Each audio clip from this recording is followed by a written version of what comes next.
Hello, friends. Welcome to Adventures in Food with Howard. If you've been here before, thank you for stopping by again. If this is your first time here, then welcome. Normally, breakfast for us is just a fruit smoothie with some almond milk and chia seeds. But on the weekend, when I have more leisure time, I like to make something special. One of our favorite breakfast foods we both really love is homemade pancakes. Now, whether you call them pancakes, hot cakes, griddle cakes, or whatever, they are really easy to make, and the ingredients are things that you probably already have in your refrigerator and pantry. Come along with me as I show you how I make light and fluffy homemade pancakes that just beg to be eaten with lots of butter and pure maple syrup. For this recipe, you will need the following ingredients: 1.5 cups of all-purpose flour, 1 tablespoon of granulated white sugar, 2.5 teaspoons of baking powder, 1/2 teaspoon of baking soda, and 1/2 teaspoon of kosher salt. The wet ingredients include 1 egg, 1/4 cup vegetable oil, 1 teaspoon pure vanilla extract, and 1.5 cups of buttermilk. Now, if you're like me, you don't always keep buttermilk on hand, but you can easily make your own buttermilk by adding 1 tablespoon of vinegar to the milk in your recipe and let it stand for 10 minutes. You can also use almond milk to make this buttermilk. After 10 minutes, the milk will have soured enough to use as a substitute for the buttermilk in your recipe. I start by putting my dry ingredients into a large mixing bowl in any order. Today I've added the flour, sugar, salt, baking powder, and baking soda into a mixing bowl. Using either a whisk or a wooden spoon, mix all the dry ingredients together. This will ensure that you don't bite into a pocket of baking powder or baking soda when eating your pancakes. In another mixing bowl or a large measuring cup, add all your wet ingredients together, including the buttermilk, the egg, your vegetable oil, and vanilla extract. Using a fork or whisk, mix all these wet ingredients until they're thoroughly combined. Once all your wet ingredients are well blended, then pour this wet mixture into the dry mixture and mix everything together with either a whisk or a large wooden spoon, just until all the dry ingredients have been moistened.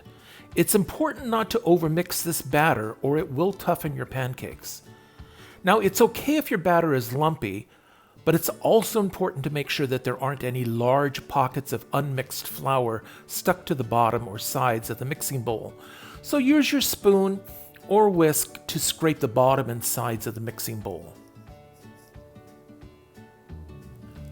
Let your pancake batter rest while you heat your pan to a medium-high heat, which should take less than 5 minutes.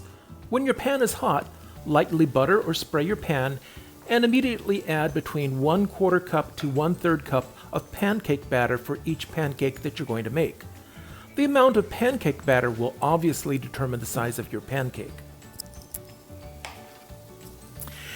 If you're a beginner cook, make sure to leave lots of room between each pancake you make, because you'll probably need a lot of space to flip the pancakes. A more experienced cook can place her pancakes closer together, but unless you are really confident, I would recommend giving yourself plenty of room to flip your pancakes.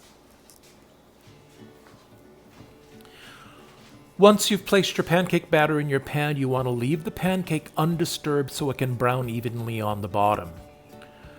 What you see me doing is removing drips from the edge of the pancake, which is totally unnecessary, but I like to neaten up my pancakes. Until you're more experienced, I would recommend that you don't disturb your pancakes. The pancake will give you signs when it is ready to flip. The side of the pancake will lose its glossy, shiny appearance and will look dull. The edge around the bottom of the pancake should have a nice golden brown color. The top of the pancake will have some unpopped bubbles and some bubbles that pop and slowly fill in with pancake batter.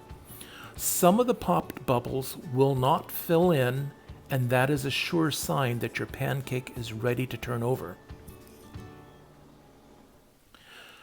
When the pancake is ready to turn over, gently but confidently slide your spatula underneath the pancake and quickly flip the pancake over.